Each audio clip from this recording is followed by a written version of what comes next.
tiekli prachy z Británie, že sú zrazu prekvapení z toho? Neviem, Ficovci potrebujú periodicky robiť nejaké svaly, aby nevyzeralo, že v podstate nerobia nič proti zahraničnému vplyvu. Akože na Britániu bolo veľa dôvodov sa hnevať už v minulosti a ich kritizovať. Teraz ich kritizujú v súvislosti s týmto. OK. Neviem.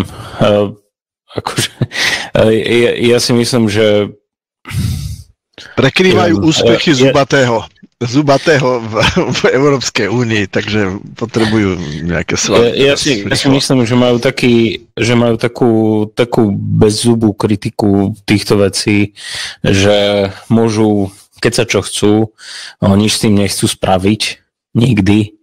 Majú v zahraničnom zastúpení ľudí, ako majú. Vôbec nič nezmenili na svojej predošlej politike. Čo sa týka zahraničia, on svoju retoriku. Ja v podstate akože ich kritiku nevidím ako absolútne nič nerelevantné. V podstate nič, čo hovoria Ficovci, nech mi každý odpustí, čo hovorí táto vláda, pár výnimek obných, neberiem ako relevantné. Lebo jednoducho medzi tým, čo oni hovoria a medzi tým, čo oni reálne robia, je jeden obrovský svet. Tie dve veci spolu nesúvisia, čo oni hovoria a čo oni robia. To nie sú dve identické veci. Oni by mohli spievať. Oni by mohli hrať pesničky do tej televízie a malo by to rovnakú výpovednú hodnotu o ich politike ako to, čo hovoria. No to je super, to je pekné, že oni protestujú. Im sa ráči protestovať Britániu za to, že zasahovala do nášho demokratického procesu. Ale nie je to zďaleka, nie je to ani prvá, ani posledná krajina, čo zasahuje do nášho demokratického procesu.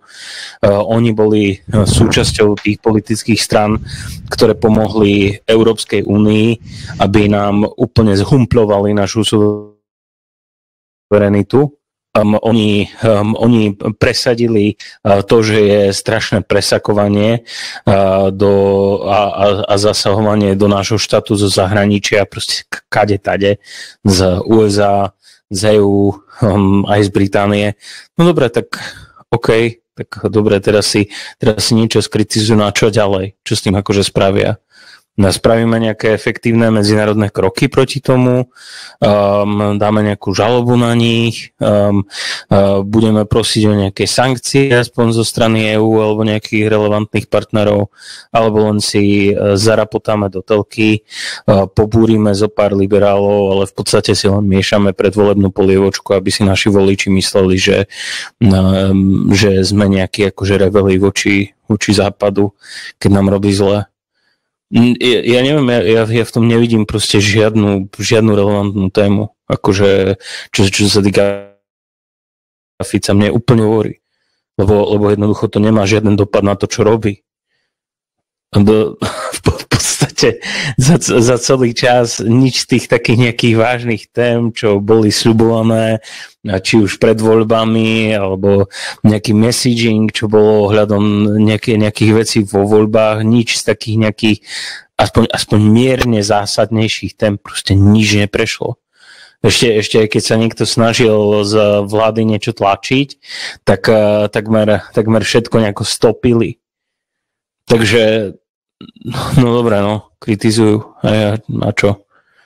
Hej, to je asi tak môj pohľad. Môžu si